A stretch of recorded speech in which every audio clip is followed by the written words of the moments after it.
The supply chain sustainability journey is the topic of my conversation today with Mike Reed, Chief Product Officer of Redwood Logistics. Hi, Mike. Hey, how are you? I'm fine. Let's talk about the bumps and the obstacles and the roadway to sustainability.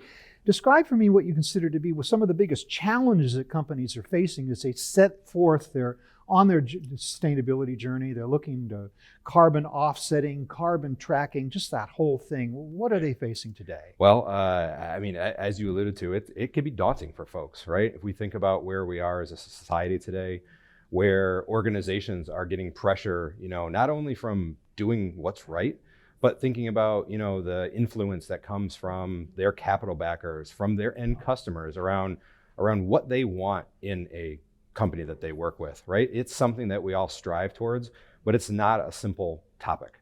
So where are we today, right? We're thinking very specifically about supply chain, and obviously that's why we're here today. We think about the complexities that go along with, let's first and foremost, what as a company, how do you track what you are doing from an emission standpoint, right? We set these very lofty targets of I want to be, net neutral in carbon at a certain point in time. And it's not always transparent to supply chain leaders, to technology leaders, to general, business leaders on how we achieve that and how we even start to break apart, eat the elephant per se, right, of getting us to that spot. So, what my recommendation is, and what we've worked with a number of our customers with is really starting first and foremost on the data, right? And it's maybe not the sexiest thing in the world of thinking about the data, but really understanding as an organization, what is your carbon footprint, right? Across the board. And there's a lot of frameworks and a lot of very technically detailed frameworks out there in the marketplace today.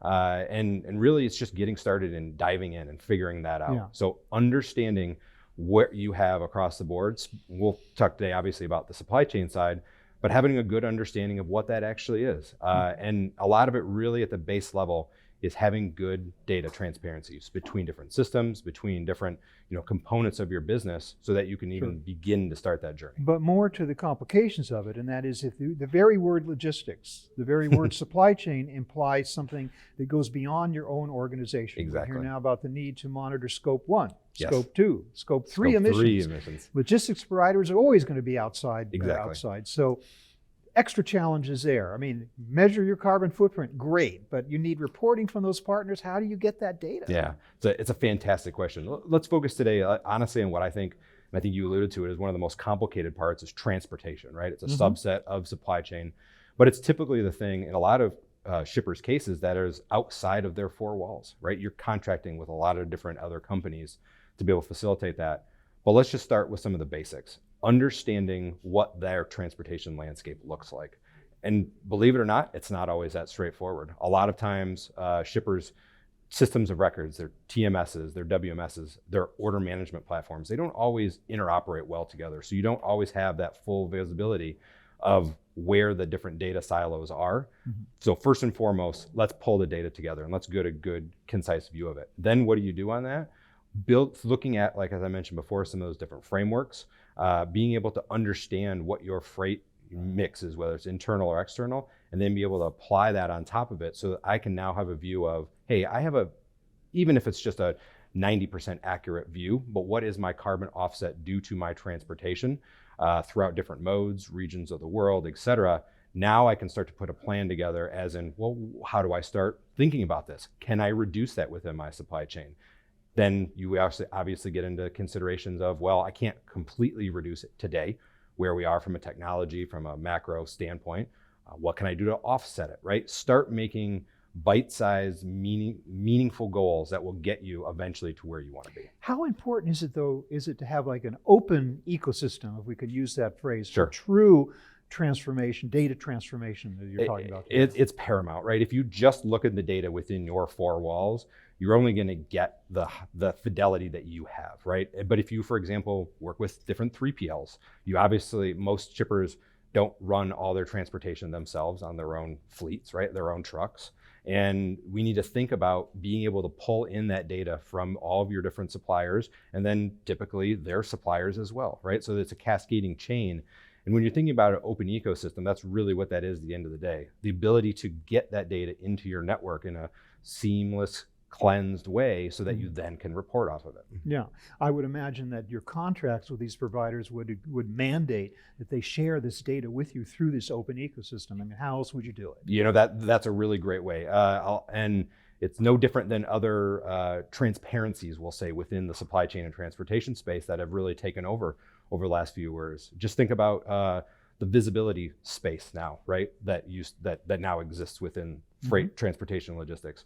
10 years ago, it wasn't really a thing. Yes, you would get EDI messages from your carriers, but you really didn't know in real time where those things were. And it's really evolved, right? Open data, being able to share data amongst vendors and suppliers on and partners. Something approaching a real-time basis. Absolutely. I don't know, that's used a lot, but are we really talking about the ability to do this in real time? We are getting there, right? And if we now can know within the nearest 10 meters where a given order is on a particular shipment, whether it's a container or a truck, I can now then just start to say, well, what type of truck is that, right?